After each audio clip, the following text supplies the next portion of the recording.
Nevienam nav noslēpums, ka Latvijas valsts ceļi ir ļoti sliktā stāvoklī.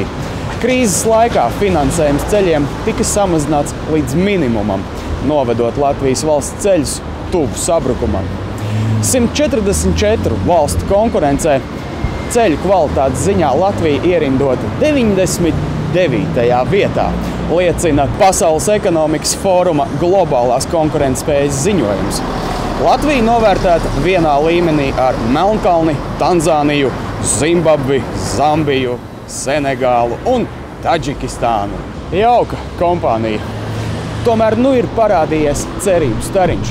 2014. gada valsts budžetā ceļu būvniecībai un labiekārtošanai ir piešķirts ievērojami lielāks finansējums nekā iepriekšējos gados. Protams, tas nav pietiekoši. Optimālais naudas apjoms, kas būtu nepieciešams, būtu 300 miljoni, bet ņemot vērā sabalansētā budžeta iespējas, tas ir labākais, ko mēs varējām sasniegt. Un uz doto brīdi mēs 14. gadā pildām paši izstrādāto programmu ceļu sakārtošanai, kas paredzēs panākt to, lai uz valsts galvenajiem autoceļiem līdz 2020. gadam nebūtu vairs nevienas bedres. Ja mēs redzējām šogad, cik apjomīgi bija šie ceļu darbi, bija tiešām reģionos un uz valsts galvenajiem autoceļiem notikās ļoti apjomīgi darbi, un tas absolūtos skaitos tie bija aptuveni 700 km, kur tika savest kārtībā. Tad nākošais gads jums būs jārēķinās ar vēl vairāk ceļazīmēm un vēl vairāk tādiem sastrēgumiem, jo tie jau būs vairāk kā 1000 km, ko mēs plānojam savest kārtībā. Formāli līdzekļi ir drusku lielāki, taču es gribētu teikt, ka tas tikai tāds ļoti vārs ielāps uz tādu kārtu krietna caurumainu lupatu deķa, ja, kas faktiski problēmas nekādu neatrisina. Un tas, ko Saeima ir nobalsojis, Nacionālās attīstības plāns un tajā paredzētais ekonomiskais izrāviens, droši vien man tā jāpieņem notiks pa gaisu, jo ceļu tam viņam nebūs. Aptuveni 310 miljoni gadā būtu jābūt kopējam šim te budžetam, ieskaitot, protams, arī tur Eiropas Savienības naudas.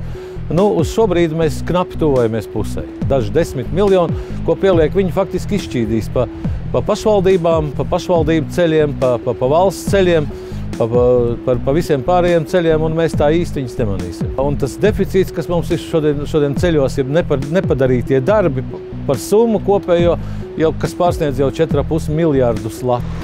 Ministrija sola, ka finansējums ceļu nozarei turpinās pieaugt. Tomēr, lai situācija uzlabotos straujāk, finansējumam jāpieaug radikālāk. Mēs turpināsim sekot visiem ceļu būvniecības projektiem Latvijā un galvenais – to kvalitātei.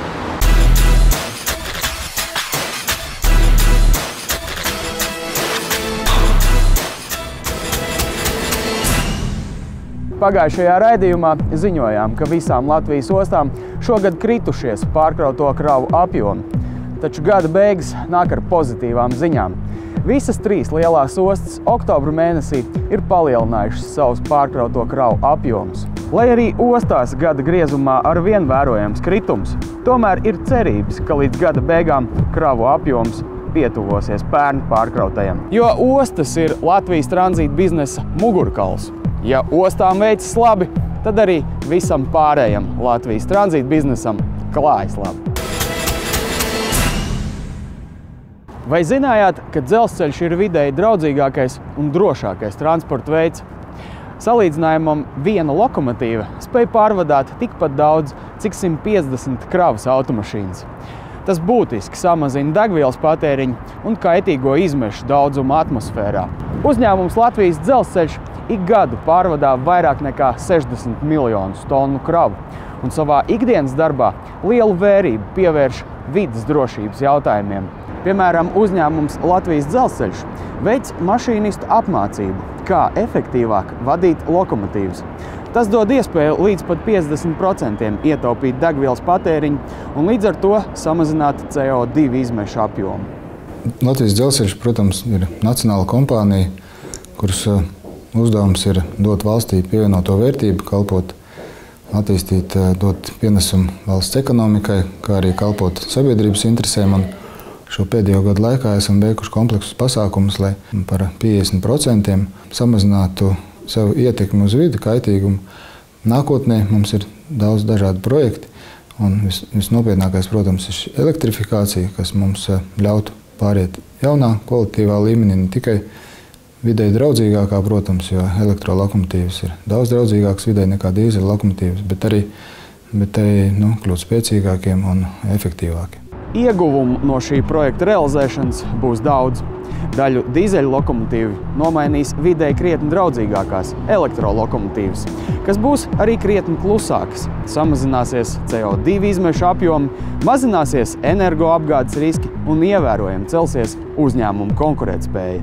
Mēs turpināsim sekot līdzi arī citiem Latvijas dzelzceļa vides saglabāšanas projektiem. Bet šodien ziņu pietiks. Uz redzēšanos!